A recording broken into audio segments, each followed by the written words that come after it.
उत्तर प्रदेश के मुख्यमंत्री योगी आदित्यनाथ पर आधारित Ajey the untold story of a Yogi इस पिक्चर को अब बॉम्बे हाई कोर्ट खुद देखेगा और फैसला लेगा कि इस पिक्चर को सेंसर सर्टिफिकेट देना चाहिए या नहीं देना चाहिए। हमारे साथ इस पिक्चर में काम कर चुके अजय मिंगी जी हैं, उनके वकील सत्यत्या आनंद जी भी हैं, उनसे हम बात करेंगे।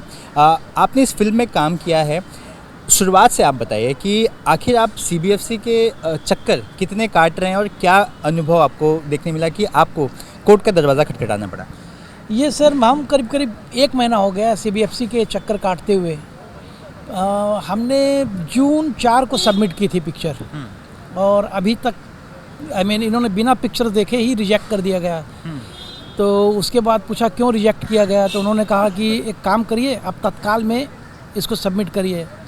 तो फिर प्रोड्यूसर ने एक्स्ट्रा 70,000 रुपये दिए एंड तत्काल किया कि 3 दिन बाद पिक्चर देखी जाए। फिर पिक्चर नहीं देखी गई। हमने पूछा क्यों पिक्चर नहीं देखी गई, तो उन्होंने कोई आंसर नहीं दिया। हम वेट करते रहे 10 दिन 15 दिन। फिर हमने कुछ लीगल एडवाइस ली, तो उन्होंने कहा कि आप लीगल के द्वारा जाइए, शायद वो लोग पिक्चर देखें। तो बाकी लीगल क्वेश्चंस तो हमारे वकील ही बताएंगे। मैं वही इसलिए अब सत्यत्या जी से बात करता हूँ। इन्होंने बता दिया कि इन्होंने क्या कुछ कोशिश की। जब आपके पास ये आए, आप बॉम्बे हाई कोर्ट का रुख किया आपने, क्या कुछ हुआ कि कोर्ट को अब जाकर ऐसा लग रहा है कि वो खुद पिक्चर देखें? तो हमने सबसे पहले एक रिट फाइल करी, ये बताते हुए कि सीबीएफसी का जो मैंडेट है, जो as per law prescribe procedure है, वो फॉलो नहीं कर रहे हैं। और हमारी जो भी एप्लीकेशंस पेंडिंग हैं, क्योंकि हमारी मूवी 1 अगस्त को ड्यू है रिलीज़ के लिए और हम बहुत क्लोज हैं, तो उस मूवी को देख के उस पर एक डिसीजन मेक किया जाए और हमको सर्टिफिकेशन दिया जाए। बॉम्बे हाई कोर्ट ने हमारी पहली रिट पिटिशन में अलाउ कर दिया हमारे रिट और बोला कि हाँ डिसाइड करेंगे और स्क्रीन करके हमको जो भी होगा आपको कम्युनिकेट करेंगे। उन्होंने बिना स्क्रीन किए, बॉम्बे सीबीएफसी ने बिना स्क्रीन किए हमारी एप्लीकेशंस को रिजेक्ट कर दिया, बिना मूवी की स्क्रीनिंग दिए हुए, जो कि कोर्ट के ऑर्डर के अगेंस्ट था। हमने एक वापस रिट फाइल करी जिसमें हमने सब चीज़ बताया कि ऐसी ऐसी चीज़ें हुई और इन्होंने अभी भी स्क्रीन नहीं किया, सीबीएफसी ने अभी भी स्क्रीन नहीं किया और इन्होंने मूवी बिना देखे रिजेक्ट कर दिया। तो कोर्ट ने फिर उनको डायरेक्ट किया कि आप मूवी देखो और उसके बाद डिसीजन मेक करो। अब उन्होंने 6 अगस्त को मूवी देखी और 6 अगस्त को मूवी देख के फिर रिजेक्ट कर दिया और बिना कोई रीज़न दिए हुए हमको। अच्छा, बिना रीज़न? आपको अब तक रीज़न नहीं पता कि क्यों रिजेक्ट हुआ? मतलब उसकी बात करें, उस हियरिंग तक नहीं, उस हियरिंग तक हमको नहीं पता था क्या रीज़न थे, क्या रिजेक्ट हुआ। उसके बाद हम फिर से हमने कोर्ट को बताया कि ऐसी ऐसी चीज़ें हुई हैं, हमको ऑब्जेक्शनेबल सीन्स तक नहीं बताए गए, क्यों रिजेक्ट किया गया। और इनके पास एक इंटरनल एक और पावर होती है, एक और कमेटी होती है, एग्जामिनेशन कमेटी पहले मूवी देखी, उसके बाद रिवाइजिंग कमेटी मूवी देखती है। तो रिवाइजिंग कमेटी एक निष्पक्ष कमेटी है, वो अपना निष्पक्ष जांच करती है, मूवी देखती है, सीबीएफसी के अंडर ही आती है। तो कोर्ट ने ऑर्डर किया कि आप इनको ऑब्जेक्शनेबल सीन्स बताइए और रिवाइजिंग कमेटी अब अपना एक व्यू, अपना एक वो मूवी देख के बनाएगी और हमको बताएगी। रिवाइजिंग कमेटी ने फिर मूवी देखी और रिवाइजिंग कमेटी तो in the mean time examination committee के हमारे पास ऑब्जेक्शंस आए, उन्होंने ऑब्जेक्शन दिए 29 सीन्स डायलॉग्स पे, जो कि बहुत ही वेग डायलॉग्स और सीन्स हैं जिस पे कोई ऑब्जेक्शन बनते नहीं है, और उन रीजंस पे उन्होंने हमारी फिल्म को नॉन सर्टिफाई किया। अब रिवीजन कमेटी ने उन 29 सीन्स में से 8 सीन ड्रॉप कर दिए रॉ डायलॉग और 21 सीन पे हमारी फिल्म को वापस से रिजेक्ट कर दिया। अब हम रिवीजन कमेटी के ऑर्डर को वापस से हमने चैलेंज किया है कोर्ट में और हमने बताया है कि रिवीजन कमेटी ने भी यही चीज़ करी, वापस से रिजेक्ट कर दिया।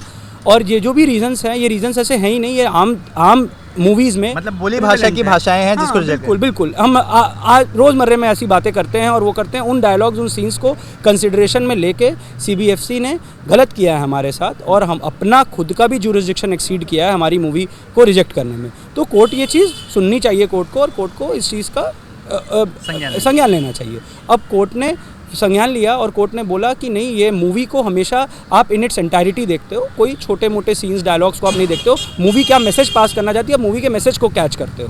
इसलिए अब कोर्ट ने डिसाइड किया कि हम मूवी अब खुद देखेंगे और मूवी देख के हम अपना डिसीजन, अपना व्यू बताएंगे और जो भी इनके ऑब्जेक्शन, अब नाउ 21 ऑब्जेक्शंस आर देयर, उन 21 ऑब्जेक्शंस पर सुनवाई करेंगे मंडे को कि वो कितने वैलिड हैं या इनवैलिड हैं।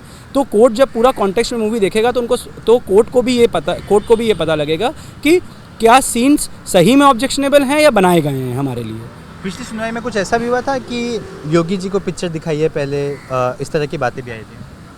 कुछ पासिंग रेफरेंसेस आए थे बट वो कहीं डॉक्यूमेंटेड नहीं है, तो मैं इसके बारे में बात नहीं करना चाहूँगा। मगर उससे पहले भी सीबीएफसी ने एक एरोनियस सी कंडीशन लगाई थी कि आप सीएम का एनओसी लेके आइए। आज तक पीएम पे मूवीज़ बन चुकी, इतने कॉन्स्टिट्यूशनल पोस्ट पे मूवी बन चुकी, आज तक किसी के एनओसी। कोर्ट ने क्या कहा था? कोर्ट ने बोला एनओसी मैंडेटरी नहीं है, लॉ में कहीं प्रोविजन नहीं है, सीबीएफसी के एक्ट में, सिनेमेटोग्राफ एक्ट में कहीं प्रोविजन नहीं है कि किसी इंडिविजुअल पे आप मूवी बना रहे हो तो आप उसका एनओसी आपको चाहिए। और हमारी मूवी वैसे भी आधारित एक नॉवल पे है जो कि 8 साल से सर्कुलेशन में है, the monk who became chief minister, public domain में, और 12 से अधिक लैंग्वेजेस में है, इंटरनेशनली अक्लेम्ड है नॉवल, वो उस पर हमारी मूवी है। तो उस मूवी में वैसे ही कोई ऑब्जेक्शनेबल सीन नहीं है क्योंकि वो बुक ऑलरेडी, कंटेंट उसका ऑलरेडी मार्केट में है। तो और हमने बाकी अपना फिक्शनल चीज़ें ऐड करके, मसाला ऐड करके मूवी बनाई है, सॉन्ग्स डाले हैं उसमें, बाकी सब चीज़ें भी की हैं जो कि कोर्ट को देख के समझ में आएगा। ऑब्वियसली हम एक स्टोरी की इंस्पिरेशन ड्रॉ कर रहे हैं कहीं से, बट वो स्टोरी दिखाने का तरीका डायरेक्टर और प्रोड्यूसर का खुद का तरीका है, जो कि क्रिएटिव लिबर्टी हमेशा कोर्ट प्रोटेक्ट करती है और आज तक प्रोटेक्ट करती हुई आई है, चाहे वो बैंडिट क्वीन हो, चाहे अब आज हम जहाँ खड़े हैं, तो हमेशा ये प्रोटेक्ट रहेगी। और हम यही उम्मीद करते हैं कि कोर्ट हमारे साथ रहे।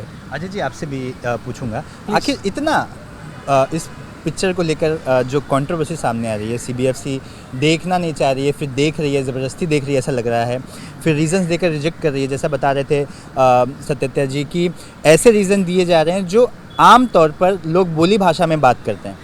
क्या है इस पिक्चर में, क्या थोड़ा आप बता सकते हैं पिक्चर के बारे में? ये कहानी शुरू होती है कि हमने इस पिक्चर को the monk who became chief minister उससे लिया गया है। और एक्चुअली मैं खुद योगी जी का बहुत बड़ा भक्त हूँ। आप अमेरिका से हैं? अमेरिकन सिटीजन हैं? मैं अमेरिकन सिटीज़न हूँ और हम योगी जी के बहुत बड़े भक्त हैं। उनके ऊपर हमने कहा कि जब हमने बहुत रिसर्च किया, मुझे यूजली योगियों के बारे पढ़ना बहुत अच्छा लगता है।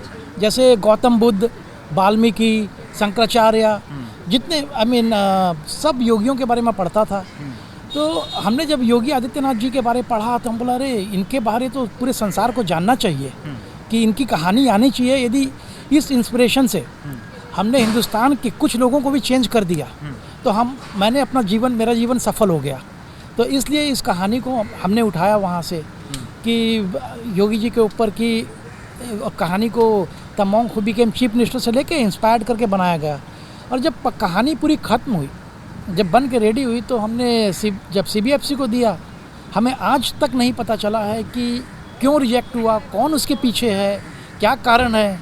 इसके बारे तो अब लीगल ही ज़्यादा जानते हैं। क्या इस पिक्चर में पॉलिटिक्स को भी आपने इलॉबरेट किया है, पॉलिटिकल चीज़ें बताई हैं, या फिर ये फिक्शनल है, सत्य जीवन पर आधारित, क्या है, थोड़ा सा वो बताइए। ये कहानी सर एक बच्चे की कहानी है। एक बच्चा जन्म लेता है और मठ में जाता है। मठ तक में हमने कहानी ख़त्म कर दी है। मठ में क्यों जाता है, क्या कारण है, क्यों नहीं वो अपनी हर इंसान की तरह अपनी लाइफ भी रईसी से जिए, सबके साथ नॉर्मल लाइफ जिए, वो संसारिक के हर सुख को त्याग कर देता है। उद्देश्य क्या है इस पिक्चर के पीछे, सीख क्या मिलती है इस पिक्चर के बारे में? इस पिक्चर को देख कहानी से सीख ये मिलती है कि हमें हमेशा सत्य की पूजा करनी चाहिए, सच्चाई पे रहना चाहिए और कभी भी किसी का बुरा नहीं करना चाहिए, समाज का हमेशा सुधार करना चाहिए। धन्यवाद। तो आपने सुना, अभिनेता को भी सुना, वकील को भी सुना। अब देखना होगा कि बॉम्बे हाई कोर्ट जब इस फिल्म को देखेगी उसके बाद क्या निर्णय लेती है। कैमरा पर्सन आसिफ के साथ सूरज ओझा, एबीपी न्यूज़, मुंबई।